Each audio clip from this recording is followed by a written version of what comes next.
Farmers took it on the chin in 2018, leaving futures uncertain. Rives Neblett has farmed grain, soybeans and corn in the Mississippi Delta for decades, but after the past year he's asking himself how much longer he can keep his operation going. The longtime farmer owns 6,000 acres on which he produced approximately 450,000 bushels this past year. But, because of falling prices directly driven by President Donald Trump's trade wars, Neblett faces two unpleasant choices. He can either take a massive loss by accepting the bailout money that the White House offered as part of a $12 billion package to farmers, an opportunity the administration capped at $125,000 per farmer, or face an inhospitable market price at a two-decade low. Neblett said some of his neighbors on smaller farms were able to recoup their losses through the bailout, but his decision to take the bailout money meant that he lost his shirt. Ultimately, the trade disagreements the bailout is meant to address have made a particularly difficult year for farmers even worse. Now we're going into the new year, tariffs still have our prices down and we have to go to a bank to borrow money on a farm showing a loss, Neblett said. We're not bankable. The Trump administration has no concern about what happens next year. It's only about what won the midterms. Neblett said that he'll be able to get a loan because he can borrow against his land. But there are many others, especially those farmers who rent their land, who won't be as fortunate in the upcoming year. We can't afford short-term, short-sighted politics, Neblett said. Prior to the tariffs in February, the U.S. Department of Agriculture predicted that net farm income would hit a 12-year low, dropping 6.7% from 2017.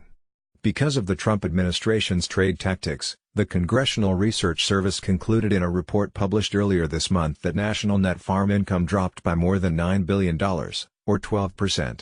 Government payments to farmers, meanwhile, are up nearly 18% largely in direct response to the trade dispute with China, which accounts for nearly $4.6 billion of the $13.6 billion in payments. That is the highest amount the government has paid since 2006, according to the CRS report. The price of commodities have been declining for 4 or 5 years, said Zach Clark, the Director of Government Relations at the National Farmers Union.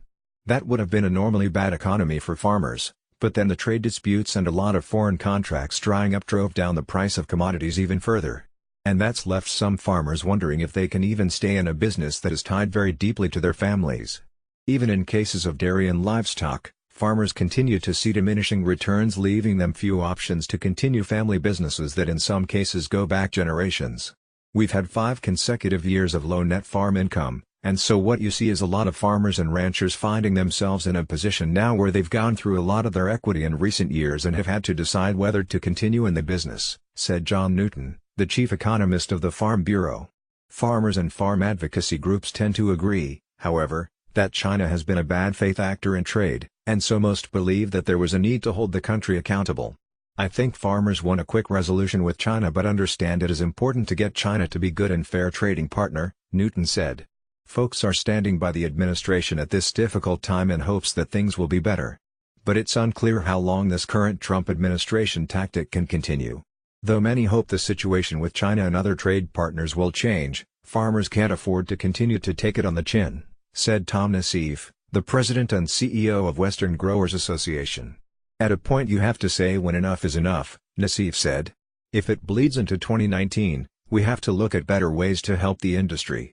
Nassif also mentioned a need for the administration to reverse their immigration focus, as many farm workers who have lived in the United States for years fear arrest and deportation.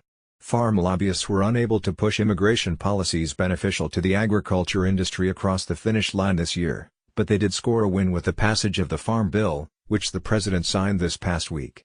Farm advocacy groups are largely pleased with the legislation, citing its preservation of farm risk management tools and trade aid programs.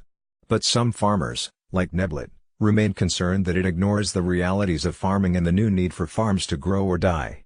These days in agriculture, to be profitable and survive, you have to get bigger and bigger, he said. To be honest, sometimes it seems like the government doesn't understand how agriculture actually works in the field.